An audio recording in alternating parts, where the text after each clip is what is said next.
ঐতিহাসিক বাবরি মসজিদ ভেঙে রাম মন্দির নির্মাণ করে যে বিতর্কের জন্ম দিয়েছিল মোদী সরকার, এবার সেই বিতর্কের ইতি টানতে ভারতের সবচেয়ে বড় মসজিদ নির্মিত হচ্ছে অযোধ্যার বুকে। আর এই মসজিদ কমিটির দাবি, বাবরি মসজিদের বিকল্প হিসেবে গড়ে ওঠা এই মসজিদ শুধু আকারই সবচেয়ে বড় নয়, সৌন্দর্যের বিচারেও পেছনে ফেলবে তাজমহলকে। চলুন তাহলে দেখে নেওয়া যাক কতটা দৃষ্টিনন্দন হতে যাচ্ছে ভারতের বৃহত্তম এই মসজিদটি।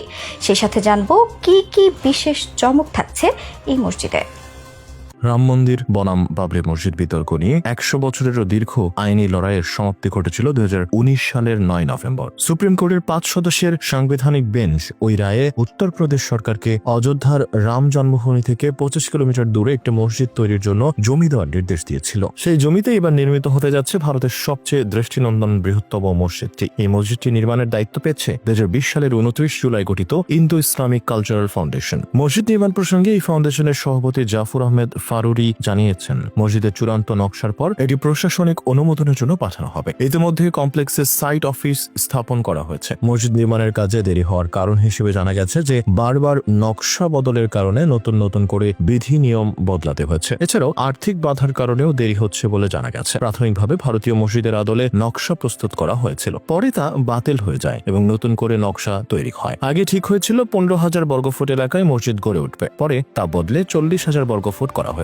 খোঁজ নিয়ে জানা গেছে যে মক্কার ইমামের হাতে এই মসজিদের ভিত্তিপ্রস্তর স্থাপিত হবে। সে অনুষ্ঠানে মৌলভী পীরজাদার সাথে সাথে সাধু সন্তদেরও আমন্ত্রণ জানানো হবে। ভিত্তিপ্রস্তর স্থাপনের পর 5 থেকে 6 বছরের মধ্যে মসজিদটির নির্মাণ কাজ সম্পন্ন হবে এবং সে অনুষ্ঠানে মক্কার মসজিদের প্রধান ইমাম সহ বিভিন্ন দেশের শীর্ষ মৌলভী উপস্থিত থাকবেন বলে হাজি আরফত জানিয়েছেন। এই বিষয়ে আরো তথ্য জানিয়ে মোহাম্মদ বিন আবদুল্লাহ নামের মসজিদটির উন্নয়ন কমিটির চেয়ারম্যান ও মুম্বাই বিজেপি নেতা আরাফাত শেখ বলেছেন, অযোধ্যায় নির্মিত নতুন মসজিদটি হবে ভারতের বৃহত্তম মসজিদ, যেখানে বিশ্বের সবচেয়ে বড় কোরআনও থাকবে। প্রাথমিকভাবে অযোধ্যা মসজিদ নির্মাণ এবং অন্যান্য কিছু সুবিধার জন্য তারা উদ্যোগ নেওয়া শুরু করে। 2023 সালের অক্টোবরে মুম্বাই বেশ কয়েকজন সিনিয়র আলেম এবং ফাউন্ডেশনের চেয়ারম্যান জাফর আহমেদ ফারুকের উপস্থিতিতে মসজিদটির নাম মসজিদ মোহাম্মদ বিন আবদুল্লাহ রাখার ঘোষণা দেওয়া হয়েছিল। এই উপলক্ষে মসজিদের নতুন নকশাও প্রকাশ করা হয়। আরাফাত শেখ বলেন, মসজিদে 5টি মিনার থাকবে, যা ইসলামের 5টি স্তম্ভ, কালেমা, নামাজ, রোজা, হজ ও জাকাতের প্রতীক। সেই সাথে তিনি আরো দাবি করেন, মসজিদ কমপ্লেক্সের একটি ক্যান্সার হাসপাতাল, স্কুল ও কলেজ, একটি জাদুঘর, একটি গ্রন্থাগার এবং একটি